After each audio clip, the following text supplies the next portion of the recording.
America और Iran के बीच चल रहे तनाव के बीच में अब ऐसा लगने लगा है कि शायद अमेरिका अब मैदान छोड़ने को तैयार है और ईरान पर हमला करने का जो उसका इरादा था, वो ऐसा लग रहा है कि अब वो उसको उसको त्यागने को तैयार है, क्योंकि अमेरिका की तरफ से एक स्टेटमेंट जो आया है उससे बातें साफ-साफ झलक रही हैं। अब अमेरिका का ये कहना है कि पहले इज़राइल हमला करे ईरान पर, उसके बाद अमेरिका आएगा।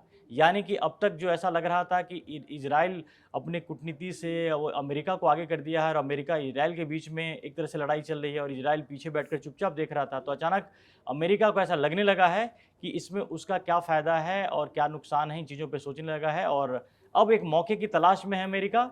इस बीच में ये भी खबर आई है कि जो परमाणु समझौता है, जो परमाणु कार्यक्रम को लेकर ईरान और अमेरिका के बीच में तीसरे राउंड की बातचीत भी जिनेवा में शुरू होगी।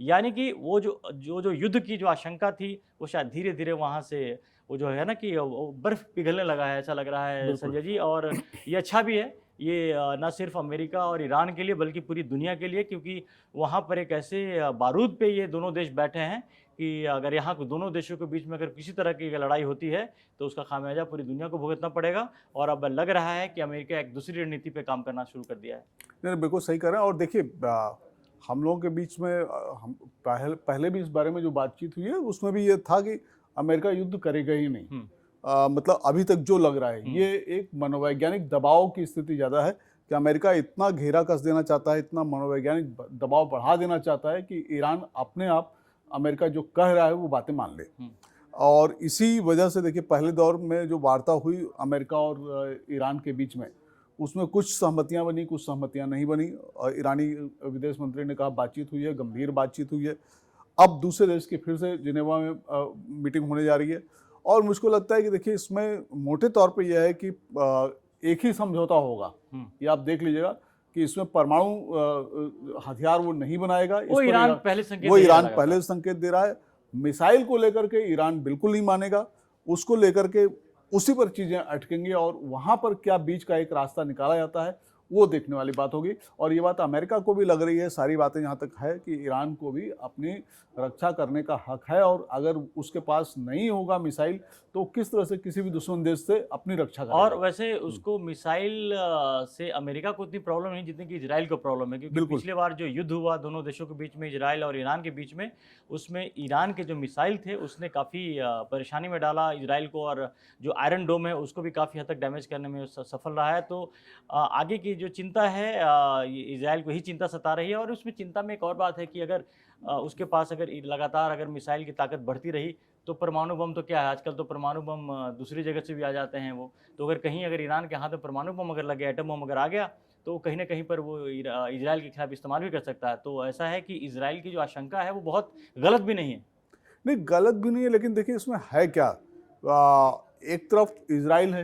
हुँ, इज़राइल के पास ये है कि इज़राइल लगातार फैलता जा रहा है और अपने वेस्ट बैंक हो, चाहे गाज़ा पट्टी हो, चाहे अपने दुश्मन देश हो, लेबनान हो, चाहे हुँ, यमन हो, सबकी ज़मीनों पे कब्ज़ा करता जा रहा है। और कई हद तक ये भी है कि चाहे मतलब इस पूरे उसको अगर आप देखेंगे 1900 की शुरुआत से पिछली सदी की शुरुआत से लेके अभी तक इज़राइल बेशक इज़राइल अपनी ज़मीन का हकदार था, उसको ज़मीन मिलनी चाहिए थी, लेकिन उसने बहुत दूसरे लोगों का हक भी मारा है वहाँ पे। हुँ, वहाँ पे अरब लोग रहते थे जिनको वहाँ पे अपनी ज़मीनें छोड़कर भागना पड़ा।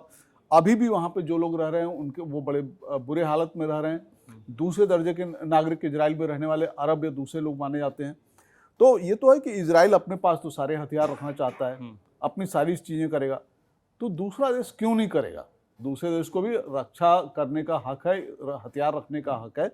अब ये बात है, यही कूटनीति है यहाँ पे बीच में हुँ, कि वो कूटनीति या समझौता ऐसा होता है कि दोनों देश ये सहमत हों कि हम एक दूसरे के ऊपर कभी भी हमला नहीं हुँ, करेंगे हुँ। और बीच का एक रास्ता अपनाएंगे। अगर इस तरह की बात जी। होती है तो, लेकिन हालाँकि ऐसे समझौते होने की भी कोई गारंटी नहीं है कि हमला नहीं होगा। ये भी जिस तरह की ईरान का रवैया रहा है इज़राइल को लेकर के, और इज़राइल जिस तरह से चारों तरफ से घिरा हुआ है। लेकिन इसमें सबसे जो छीछा लेदर ये संजय जी हुई अमेरिका की, कि लगातार वो गिदर भभकी लगातार करते-करते इतना सब कुछ किया, अपने 2-2 युद्धपोत को ईरान के पास के लाया, ईरान को चारों तरफ से घेर लिया, लगातार धमकियाँ देता रहा। लेकिन ईरान टस से मस नहीं हुआ। ईरान ने सरेंडर करने से साफ मना कर दिया। और यहाँ पर अगर बात आगे बढ़ती है या जो भी समझौता होता है, मुझे लगता है कि उसमें ईरान की ही जीत होगी, क्योंकि ईरान तो पहले से कह रहा था कि वो परमाणु उस पे बात करने को तैयार है। अगर सिर्फ इस पर ही बात, अगर ये अगर तनाव अगर खत्म हो जाता है, अगर बातचीत, इसका मतलब है कि ईरान की जीत हुई है। नहीं बिल्कुल है। देखिए इसमें हुआ क्या कि ईरान, ये तो शायद आप लिख के रख लीजिए, ईरान अपना मिसाइल प्रोग्राम खत्म नहीं करेगा, सीमित कर सकता है। हाँ, समझौता इस बात में हो सकता है कि हाई प्रॉक्सी वार आप नहीं करेंगे, आप जो इजराइल के आसपास घेरने वाले हैं, यमन है या लेबनान है या जो आपके इसमें सीरिया में लोग बैठे हुए हैं, इनको ईरान मदद नहीं करेगा, अब इनको कोई सपोर्ट नहीं करेगा, इनकी वजह से इजराइल को कोई नुकसान ना हो।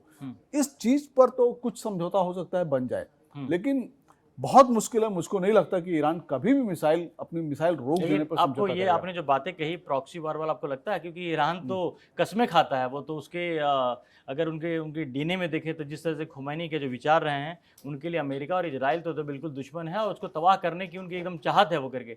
ऐसी करने में आपको लगता है कि ये क्या कभी खामनेई जो हैं इस चीज़ पे कभी वो राजी होंगे भी या मानेंगे भी ऐसा करके भी? 2-3 चीजें हैं। ईरान की स्थिति अब वो नहीं रही। आंतरिक तौर पे ईरान में बहुत ज़्यादा असंतोष है, कलह है। एक तरफ तो ईरान उससे जूझ रहा है, दूसरे अमेरिका निश्चित रूप से यहाँ पर अगर मानवाधिकार का मामला लेके आता तो वो अपनी चीज़ों को, अगर वो ईरान पे हमला करता वो ज़्यादा जस्टिफाइड होता कि ईरान में इतने लोग मारे गए हैं, अब ये हमारा एक मानवीय कर्तव्य है कि हम उनकी रक्षा करें। अमेरिका जिन चीज़ों को लेकर के वहाँ पर उसने ईरान की घेराबंदी की, वो थोड़ा सा जस्टिफाइड नहीं था, क्योंकि अभी कोई ईरान ऐसी कोई चीज़ कर नहीं रहा था बाहर इजराइल में, सारी चीज़ें शांत पड़ी हुई थी। ऐसे में अचानक आपका आना, ईरान को घेर लेना, उसको धमकी देना, वो मुझको लगता है कि उसकी टाइमिंग सही नहीं है।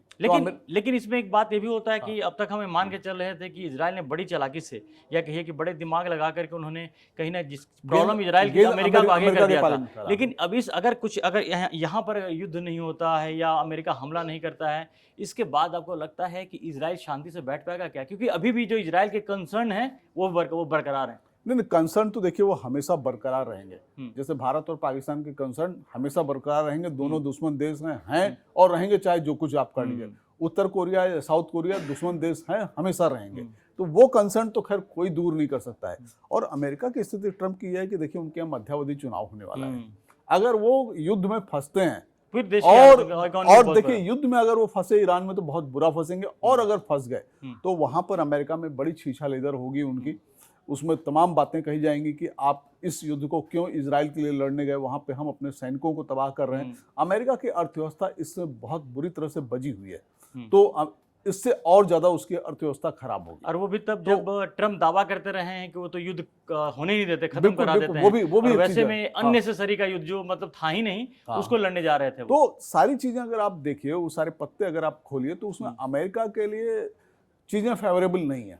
इसलिए अमेरिका मुख्य तौर पर मुझको हमेशा से लगता रहा केवल एक मनोवैज्ञानिक दबाव देने के लिए ईरान को घेरा बना रहा था, वहां पे अपने बेड़े लेकर के आया था। और उसमें वो शायद मुझको लगता है जो अब इनकी जिनेवा की दूसरे दौर की बातचीत हो रही है, एक समझौता हो जाएगा जो परमाणु हथियार ईरान नहीं बनाएगा, उस पर बिल्कुल सहमत होगा। उनके तमाम वाचडॉग को ईरान के परमाणु संयंत्रों की परमिशन देके वहां पे वो जांच करते रहे, सारी चीजों पे वो सहमत होगा। लेकिन मिसाइल पे वो बिल्कुल सहमत नहीं होगा। अब इसी में देखना है कि वहां पर कौन सा ऐसा समझौता निकलता है, कौन सा बीच का ऐसा रास्ता निकलता है जिसपे अमेरिका, इजराइल, ईरान सभी सहमत हो जाएंगे। हालांकि ईरान और इजराइल कभी आपस में सहमत नहीं हो सकते, दोनों दुश्मन देश, दो अलग अलग पोल अपार्ट हैं दोनों देश। और अभी जो और यहाँ पर अगर युद्ध रुक भी जाता तो इसका मतलब कतई नहीं है कि एक शांति का माहौल वहाँ बन जाएगा, क्योंकि जो कंसर्न है इजराइल के वो भी जारी रहेंगे। और जिस वजह से खामनेई परेशान है वहाँ पर, वो अपने अंदर भी घिरे हुए हैं, घर के अंदर भी घिरे हुए हैं, वो भी उनके लिए उनके आगे परेशानियाँ उनकी लाती रहेगी। तो इसमें बस मिला जुला की स्थिति है कि पूरी दुनिया सांस रोककर बैठी हुई थी कि ये युद्ध ना हो। और अब ऐसा लग रहा है, देखिए गारंटी तो कभी किसी चीज़ की नहीं, युद्ध कब ट्रिगर हो जाए कोई नहीं जानता है, लेकिन अब ऐसा लग रहा है अमेरिका जिस तरह के संकेत दे रहा है, अब वो हमला करने से पीछे हट रहा है, या यूं कहें कि अब वो ईरान की जो घेराबंदी उसने कर रखी थी, उस घेराबंदी को बहुत जल्द ख़त्म करने पर वो विचार भी कर रहा है। और शायद इसके बाद जो युद्ध वाले हालात हैं वो ख़त्म हो जाएंगे। तो ये एक मिला जुला के कम से कम ये पूरी दुनिया के लिए एक अच्छी खबर है। अब तमाम अपडेट्स और घटनाओं पर हमारी नज़र बनी रहेगी। अभी तक आपने कड़क को सब्सक्राइब नहीं किया है तो जल्दी जाकर सब्सक्राइब करें। धन्यवाद।